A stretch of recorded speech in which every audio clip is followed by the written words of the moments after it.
Okay, quick confession. Our AI producer tried to generate today's intro as a cinematic monologue delivered by a sentient timeline, which, honestly, is just CapCut's brand strategy now.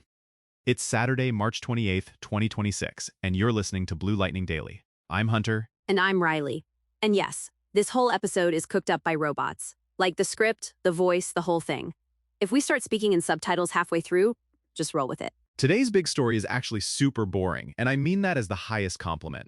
CapCut just pulled Seedance 2.0, ByteDance's text-to-video engine, closer to where creators actually live, inside the edit. Yeah, it's not go to a separate AI wonderland, generate a clip, download, re-upload, cry, repeat. It's type prompt, clip appears, now cut it like footage. That's the flex. Exactly. It's not fireworks. It's fewer tabs, fewer exports, fewer mystery compression artifacts.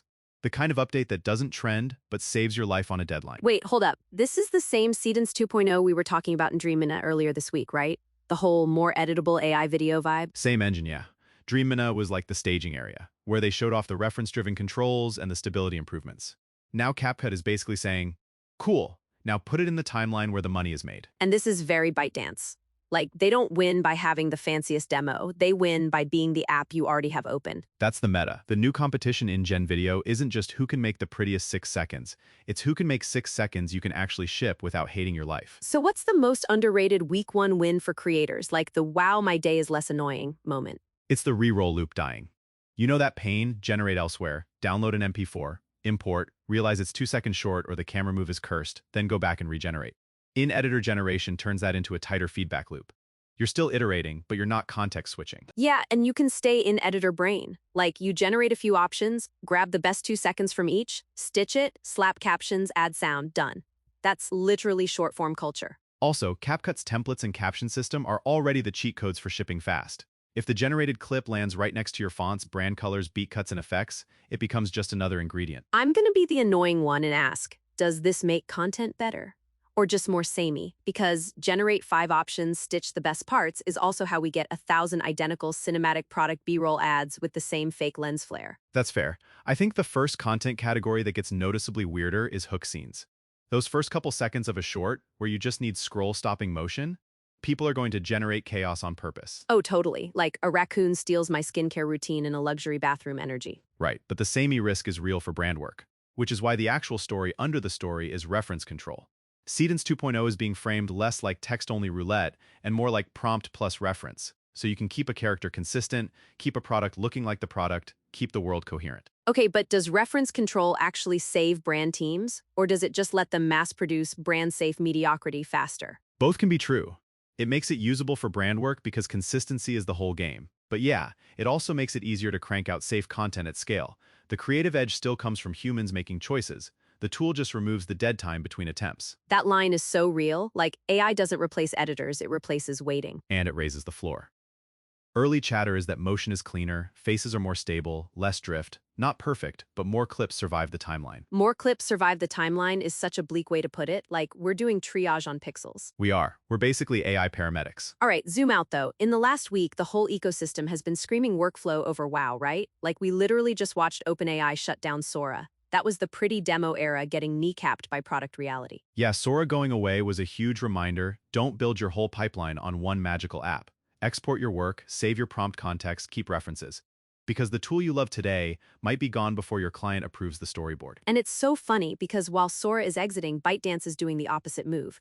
They're embedding Gen Video into the most mainstream editor for social creators. That's not just a feature drop. That's distribution warfare. CapCut as creator operating system is starting to feel less like a take and more like the roadmap. If the generator is inside the timeline becomes the interface for the model. And creators are going to get quietly wrecked by expectations. Because the minute it's easy, someone's going to say, can we get a few more versions? Yup. If variants are cheap, revisions become infinite. This is where you need boundaries. Like, you can generate a lot, but you still need a creative director brain.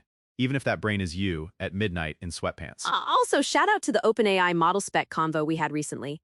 Not because it's directly about video, but because it's the same theme. Rules, guardrails, instruction hierarchy. If you're using AI in production, you need a system that keeps outputs on brand and not unhinged. Totally. And for video, on brand isn't just tone, it's visual continuity.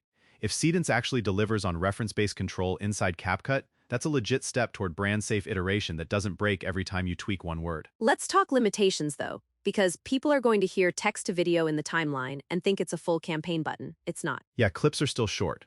And short is fine, because that's what a lot of social needs.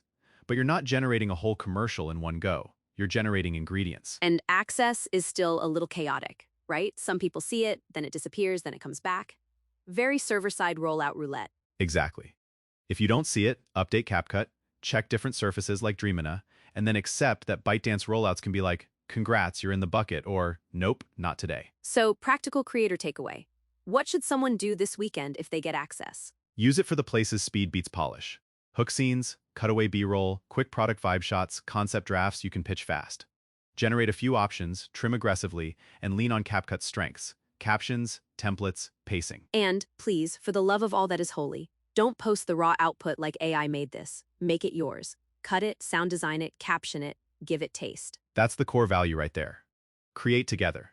Human plus machine. The machine gives you clay, you sculpt. Okay, last thing. Meme caption for this update.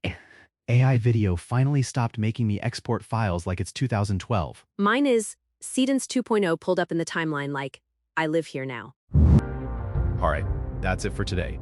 Thanks for hanging with us on Blue Lightning Daily, the podcast made entirely by AI tools that occasionally try to turn into a sentient timeline. Go check out bluelightningtv.com for AI news and updates that actually matter, and subscribe so you don't miss the next episode where our robot producer definitely won't hallucinate a sponsorship from a raccoon. Catch you next time.